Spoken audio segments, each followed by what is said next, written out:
Israel और Hamas के बीच Gaza में छिड़ी जंग अब भयंकर रूप ले चुकी है।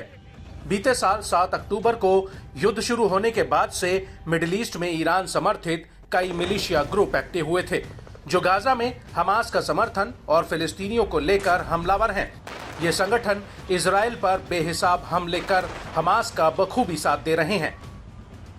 इन्हीं में से एक है इराक का इस्लामिक प्रतिरोध, जिसने इजरायली सैन्य बलों का जीना मुहाल कर दिया है।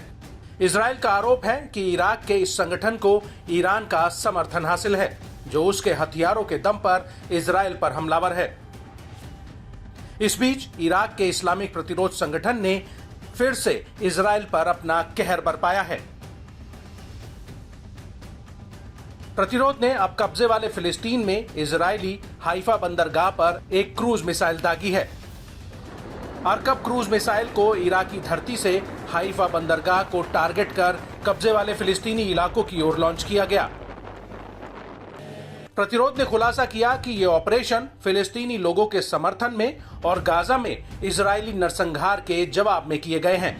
ये इराक में इस्लामिक प्रतिरोध की ओर से 3 ऑपरेशनों का दावा करने के बाद आया है, जिसमें से 2 कब्जे वाले फिलिस्तीन के भीतर इजरायली ठिकानों के खिलाफ थे।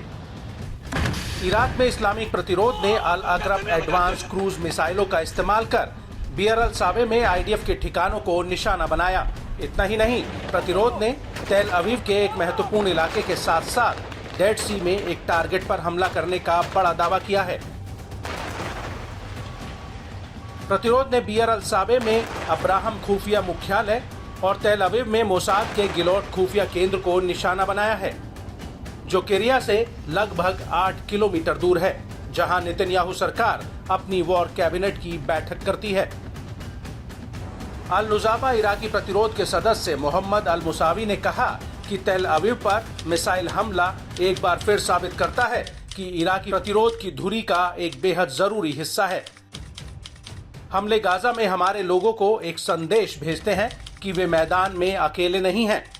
ये हमले अमेरिका के लिए भी एक संदेश देते हैं कि प्रतिरोध चुपचाप खड़ा नहीं रहेगा। इससे पहले पिछले हफ्ते यमन के हूती ने इराक में इस्लामिक प्रतिरोध के साथ 2 जॉइंट ऑपरेशन चलाने का खुलासा किया था। ये पहली बार था जब प्रतिरोध की धुरी के 2 गुटों ने खुले तौर पर इजरायली बलों को निशाना बनाकर हमले किए थे।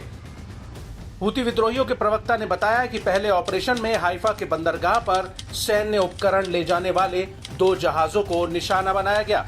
दूसरे ऑपरेशन में एक जहाज को निशाना बनाया गया, जिसने कब्जे वाले फिलिस्तीन में हाइफा के बंदरगाह में प्रवेश प्रतिबंध का उल्लंघन किया था। हाइफा ऑपरेशन रफा इलाके में इजराइल के नरसंहार के जवाब में आया है। इजराइल को आने वाले दिनों में और ज्यादा जॉइंट ऑपरेशन की उम्मीद करनी चाहिए। आपको बता दें कि इराक का मिलिशिया ग्रुप इजराइल हमास युद्ध की शुरुआत के बाद से कब्जे वाले इलाकों में मौजूदा इजरायली लक्ष्यों के खिलाफ कई अभियान चला रहा है।